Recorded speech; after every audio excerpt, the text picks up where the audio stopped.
I am truly heartened to be in your midst this evening. I am not easily impressed. I believe I'm at the age where I can say I have seen many things and I have experienced many things. And so nothing much scares me these days, and it really takes a lot to impress me. But you have impressed me today.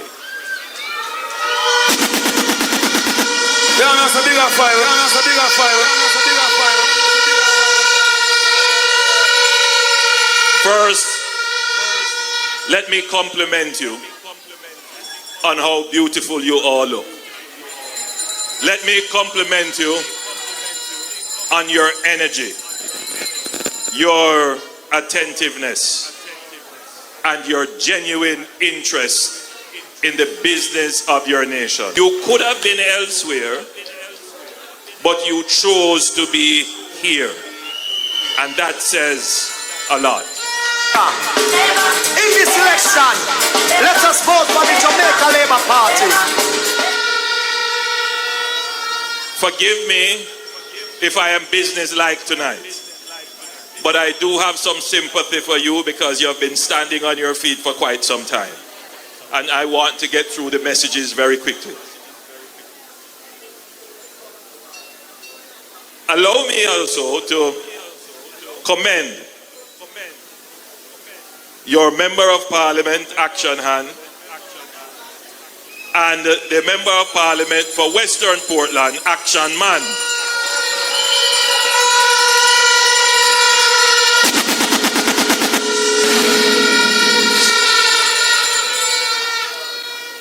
In my platform presentations to the supporters and workers of the party, I have raised the issue about the quality of representation that our elected officials give. There are some who are scared of that and probably feel it should not be raised on the platform. But when we come here, it is good that we raise the energy level with all kinds of antics. You know, you saw me there dancing. But it is also important that you leave here with a sense of purpose and a reassurance of the issues that concern you. Because I don't take it for granted that because you come here in a celebratory mood, that you don't have things that are of concern to you. And as your leader, my job is to address your concerns.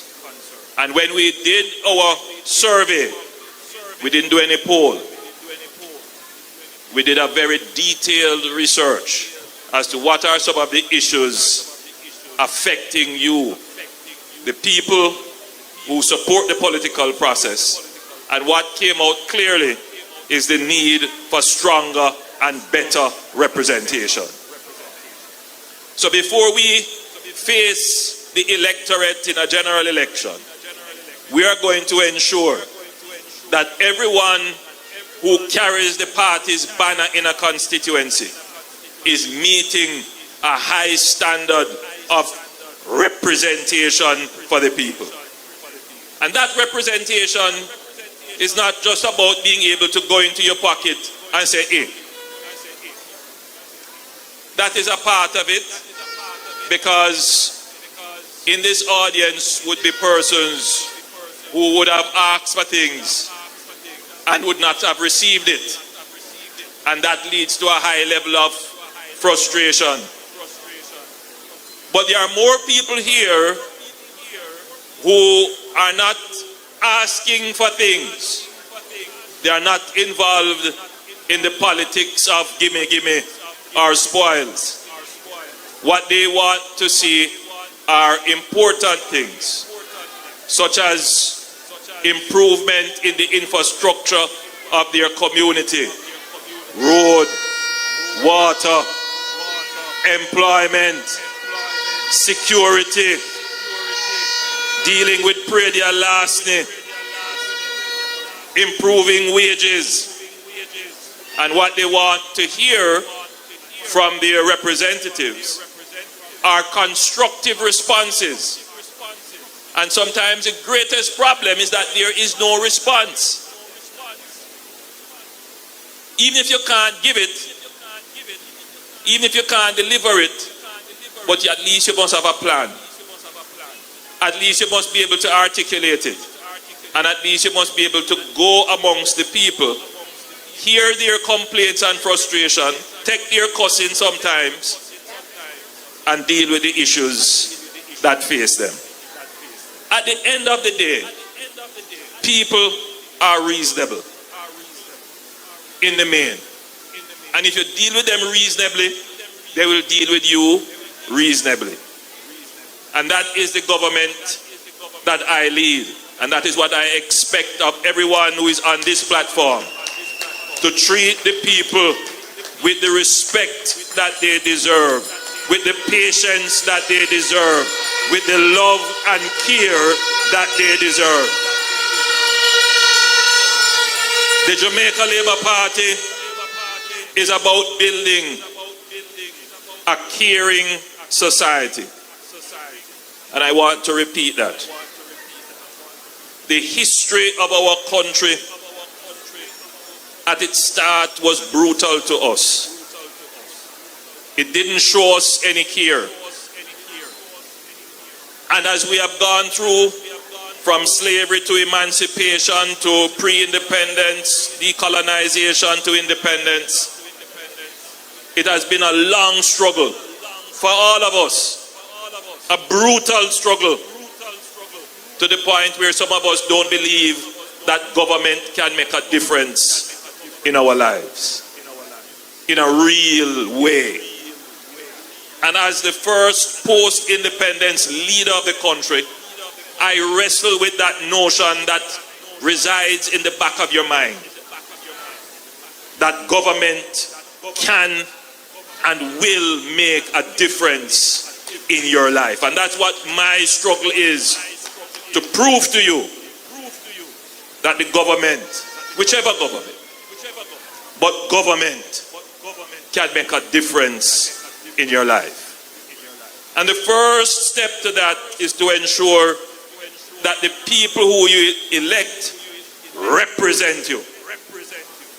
That they are your voice, that they are patient, that they are caring, and that they are loving.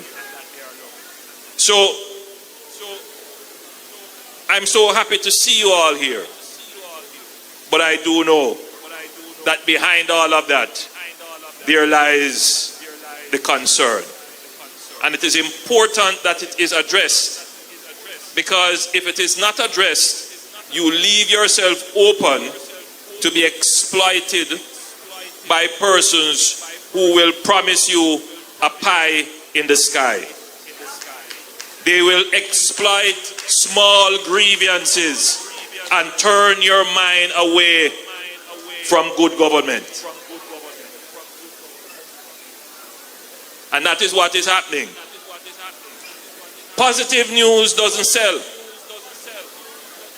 None of you is going to take up your phone and share on TikTok that the government of Jamaica spent $11 billion on the main road coming into Portland.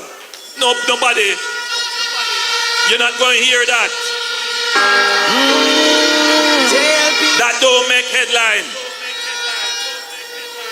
That don't make headline. But that has transformed Portland.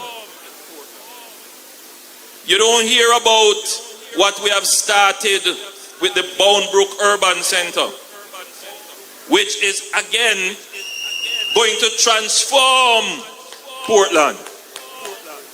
Right now, we have several projects planned for housing in your parish. Don't hear about that.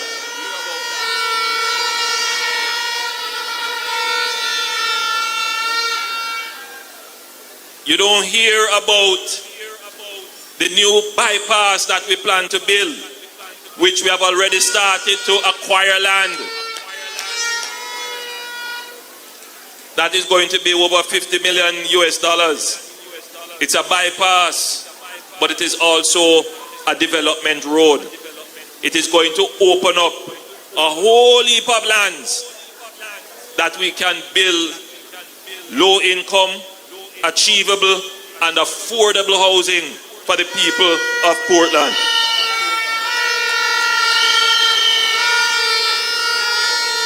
These are things I have said and announced in budget presentations and said them over and over again.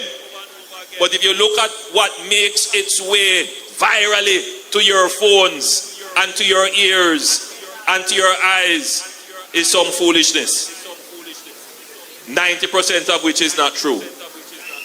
And even intelligent people gobble it up and then call me and ask me if it's true. And then I say, you're so fool. You know, go to school, you're not supposed to know that it's not true.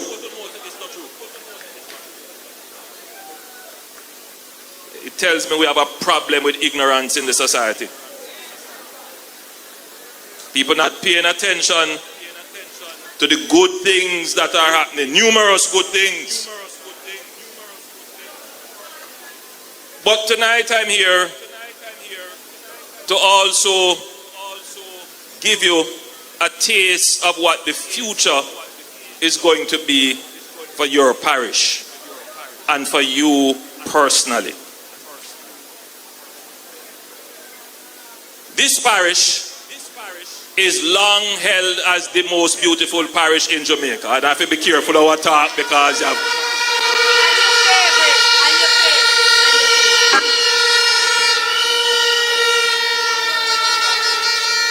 This parish has some gems. One of the first hotel and resort was built here, and it is now a ruin. You have natural harbors which can be developed, lush, beautiful hills. But you know what is the greatest asset you have? The most hospitable people.